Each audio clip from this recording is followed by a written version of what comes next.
Number 6 अस्पताल में स्वास्थ्य ठेका कर्मचारियों ने रोष प्रदर्शन किया।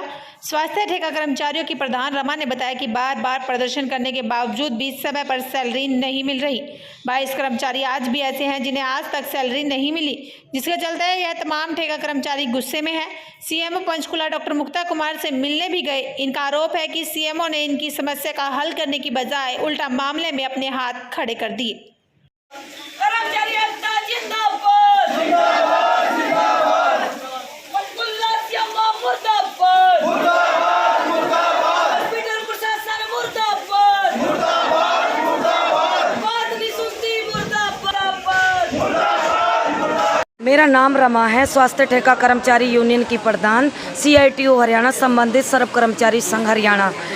आज हमारी हड़ताल इस चीज़ के लिए है, जो हमारे कर्मचारी 22 कर्मचारी हैं, लिफ्ट ऑपरेटर हैं, कई भी कैटेगरी अन कैटेगरी हैं जिन 22 बंदों की सैलरी नहीं आई है। इसके बारे में हमने CMO मैडम से भी बात करी, DG हेल्थ से भी बात करी। उन्होंने हमें आश्वासन दिया कि सैलरी आ जाएगी, सैलरी आ जाएगी, लेकिन सैलरी नहीं आई। कल CMO मैडम ने हाथ खड़े कर दिए कि मेरे हाथ में सैलरी नहीं है, आप कौशल निगम में जाओ, DG हेल्थ में जाओ। कौशल निगम में गए क्या? कौशल निगम में हम नहीं गए। कौशल निगम में हम इसलिए नहीं गए हैं कि अभी हमारे 22 जो कर्मचारी हैं उनका डाटा कौशल निगम पे नहीं चढ़ा है। कौशल निगम के जो MD हैं उनसे हमारी बातचीत हुई।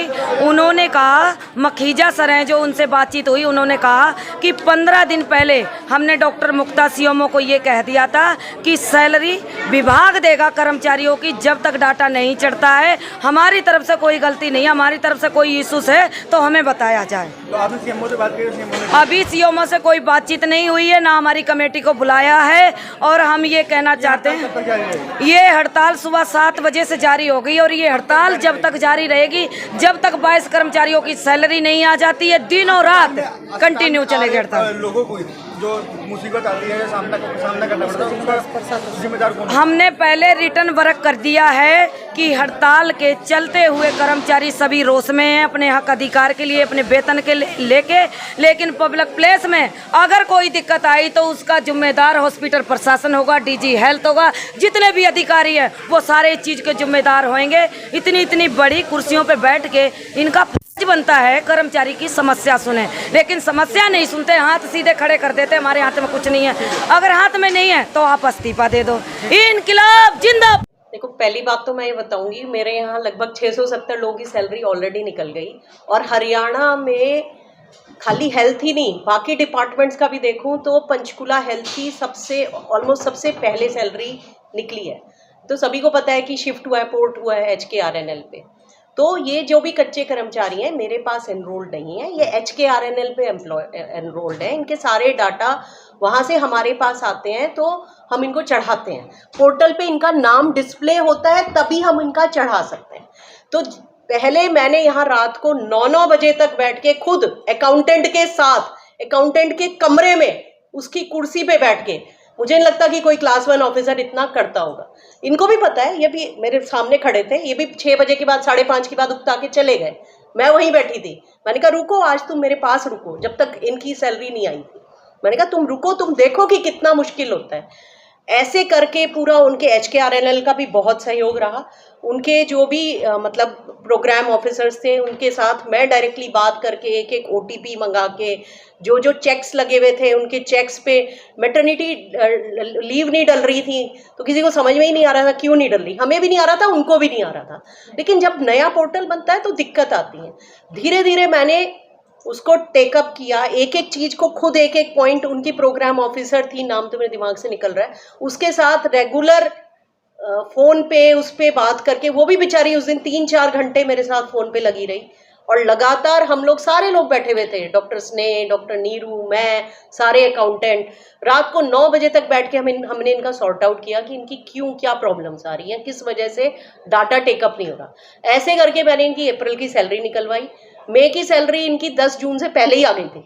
किसी स्टेट में किसी की नहीं आई थी, बट हेल्थ वालों की सैलरी 10 जून के पहले आ गई। इससे देखिए, इससे ज़्यादा मैं एफर्ट नहीं कर सकती। 22 कर्मचारी नहीं, और भी कर्मचारी थे, 30-40 कर्मचारी, जिनका पहले पोर्टल पे शो नहीं हो रहा। तो नहीं हो रहा, लेकिन बाकी कर्मचारी मेरे उसमें एनरोल्ड एम्प्लॉय थे जिनको हमने डायरेक्ट रखा हुआ था अपने आप इंटरव्यू करके, उनकी सैलरी हम मार्च तक देते रहे थे, तो उनकी सैलरी भी मैंने परमिशन लेके निकाल दी अपने हेड से। ये मेरे पास एनरोल्ड नहीं है 22 कर्मचारी, इनकी मैं एक तरह से एम्प्लॉयर नहीं हूँ, मतलब आप मेरे यहाँ काम तो कर रहे हैं बट ये ठेकेदार के थ्रू कर रहे थे, और HKRNL पे इनका नाम शो नहीं हो रहा, इनको पता है सबको, ठीक है ना। जिस समय इनकी सैलरी सबसे जल्दी आई तब तो इन्होंने निकाला, ये तो उसके पहले भी पूरे स्टेट के एम्प्लॉइज परेशान है, सहानुभूति तो सबको है ऊपर से नीचे तक। लेकिन अगर मेरे साइन करने से सैलरी निकलती हो, मैंने इनको समझा दिया, मैंने कहा यार मेरे साइन करने से सैलरी निकलती हो, मैं अब साइन कर दूं, लो जहां गो वहां कर दूं, लेकिन मेरे साइन करने से सैलरी नहीं निकलनी।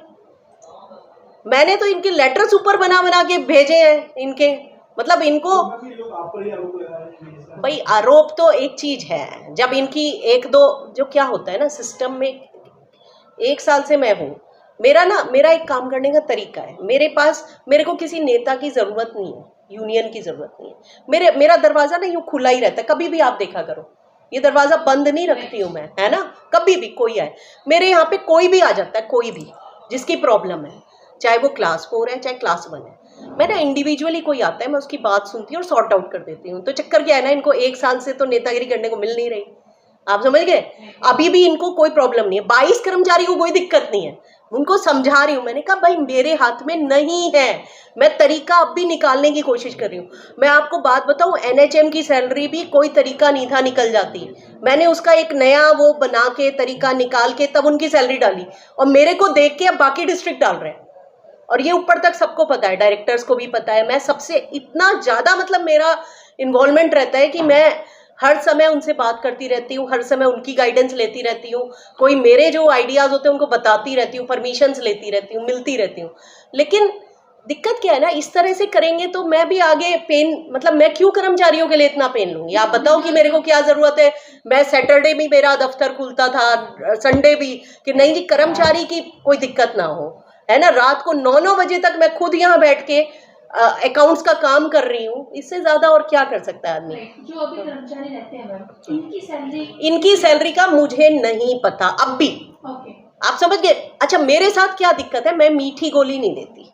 एक होता है ना कि कोई मीठी गोली, आ जाओ, नहीं कोई बात नहीं अभी 2 दिन में आ जाएगी, फिर 2 दिन बाद आएंगे, नहीं अभी 4 दिन में आ जाएगी, आई डोंट। मैं उनको क्लियर बताती हूँ जिससे उनको क्लियर स्थिति पता हो। मैंने उनको क्लियर स्थिति बताई है कि मेरे हेड पे नहीं पेंडिंग है, ना मेरे हेड पे कहीं, जिस दिन वो पोर्टल में शो करेगा उस दिन मैं चढ़वा के ऊपर भेज दूंगी, सैलरी आ जाएगी। या और कोई तरीका मैंने ऊपर लिखा हुआ है, आज भी मेरे सीनियर डॉक्टर और सीनियर अकाउंटेंट गया हुआ है EPF डिपार्टमेंट, आज भी बात करने के लिए, जी कोई तरीका बताओ किस तरह से हम इन एम्प्लॉइज की सैलरी निकालें। ये तो एक लॉजिकल, हर समझदार आदमी को समझ में आएगा कि अगर 670 आदमियों की सैलरी निकल सकती है तो 22 की क्यों रोकेगा आदमी। आप बताओ, लॉजिकल कोई आदमी कहेगा कि मैंने इनको पता है, मैंने कहा 670 की सैलरी निकल गई, मैं 22 की क्यों रोकूंगी। कोई तो तरीका हो, उससे तो मेरी सरदर्द बढ़ ही रही है ना रोकने। अगर मैंने रोकी होती तो मेरी तो सरदर्द बढ़ रही है। और ये खाली मेरे यहाँ नहीं रुकी, मैं तो कह रही हूँ रुकना तो छोड़ दो। आप तो अभी 22 के 22 डिस्ट्रिक्ट में तो हेल्थ की सैलरी भी नहीं निकली, और मतलब डिपार्टमेंट्स की हेल्थ की तो मेजॉरिटी में निकल गई अब, क्योंकि मैंने मतलब बहुत एफर्ट्स करके जो प्रॉब्लम्स थी इनकी, उस पर चेक्स लगे हुए थे, डेट्स के चेक्स लगे हुए थे, मैटरनिटी लीव नहीं एक्सेप्ट कर रहा था, नाम एंटर करो। अच्छा उसमें क्या है ना कि अगर मान लो 500 लोगों का नाम है और अगर एक की भी एंट्री वो उठा नहीं रहा ना पोर्टल, तो 500 की 500 रिजेक्ट हो जाती है पोर्टल में। अगर या तो एक्सेप्ट होंगी तो 500 एक्सेप्ट होंगी, नहीं होगी तो एक भी नहीं होगी, आप समझ गए।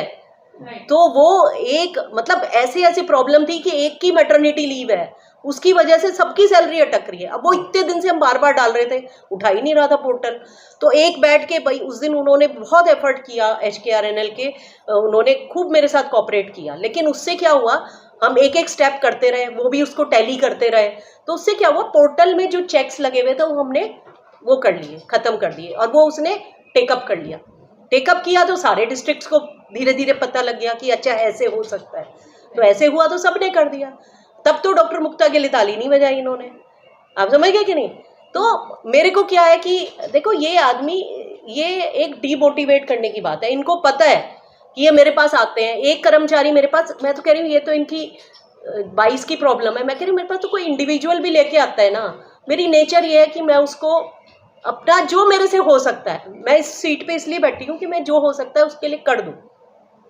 आप कर्मचारी छोड़ दो, मैं तो अभी एक उसका लेबरर था यूपी का, अभी पिछले 4 दिन, अभी कल ही तो ऑपरेट हुआ है, परसों ऑपरेट हुआ है और ऑपरेट होके सही गया। वो आया बेचारा मेरे पास कि जी मैडम मेरे पापा के 2 स्टेंट डलने हैं और मेरे पास आयुष्मान कार्ड भी नहीं है। मैंने उसका आयुष्मान कार्ड यूपी अप्लाई कराया, पर मुझे पता है इतनी जल्दी बनेगा नहीं। मैंने उसके 80,000 के स्टेंट डोनेट कराए हैं। आप बात समझो, मैं ये नहीं कह रही मैंने खाली पे कर दिया, पर मैंने लोगों से जाके मैं डोनर्स लेके आई, मैंने लोगों को अपने जो कॉन्टैक्ट्स थे उनको रिक्वेस्ट किया कि आप पैसे डालो। तो मेरी इंटेंशन काम करने की अलग होती है ना। और रही बात अगर किसी को फिर भी करना है तो फिर भाई मैं इससे ज़्यादा तो कर नहीं सकती, है ना।